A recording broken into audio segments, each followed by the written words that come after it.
আসসালামু আলাইকুম, সবাই কেমন আছেন? আশা করি সবাই ভালো আছেন।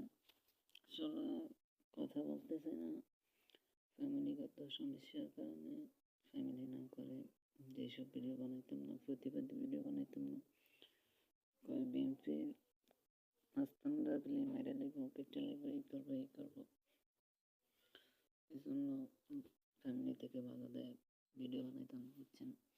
তাই জন্য আর কি বেশি একটা ভিডিও বানাই না। আমি নিজে কিছু ভিডিও ছাড়ি, হাদি ভাইয়ের, অন্যান্য পিনাকি ভট্টাচার্য, ইলিয়াস ভাইয়ের এসব ভিডিও ছাড়ি আর কি। আমি নিজস্ব কোনো ভিডিও বানাই না। আসলে এখন কিছু অনেক জায়গায় ঘটনা দেখে আপনার মনে করেন ভিডিও না বানিয়ে পারলাম না।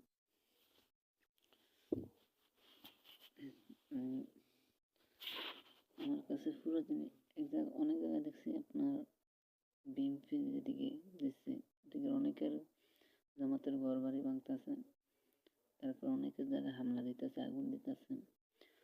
তো আমি বিএনপির একটা কথাই কম, ঠিক আছে, হাসিনার রাস্তায় ভুলও আটবেন না, ঠিক আছে?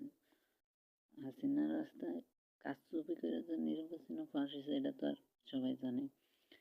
চুরি চারটামি করে ওই শেখ হাসিনার মতনই ব্যালট পেপার চুরি করে, বক্স চুরি করে দিচ্ছে, এটা আমরা সবাই জানি। যাক, সেটা কোনো ব্যাপার না। নির্বাচনের যে প্রধান গালি ছাড়া এদের কোনো কথা বলতে পারছে না, বুঝছেন ভাই?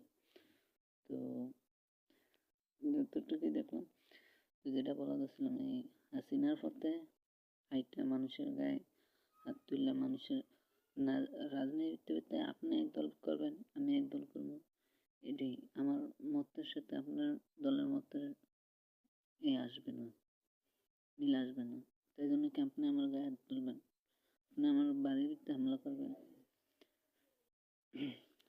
আপনি আমার পছন্দে কি আপনি বিয়ে করবেন, এটা আমার কথা।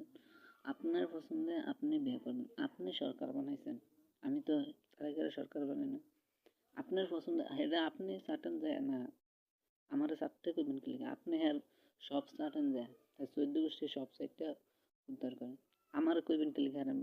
আমি তো হারে বানাই না, আমি দিছি জামাতের ভোট, আমি জামাতের যে ডিক্লারেশন দিব আমি সেটা মেনে নেব, আমি তার কাছে কি লিখে মানব? আমি তো হারে সরকার বানাই না। যেটি হোক, আজ আমি অনেক জায়গায় দেখছি বিএনপি লোকেরা হামলা করছে এই জামাতের কর্মীদের গায়ে, বাড়ি ঘরে তাদের গায়ে।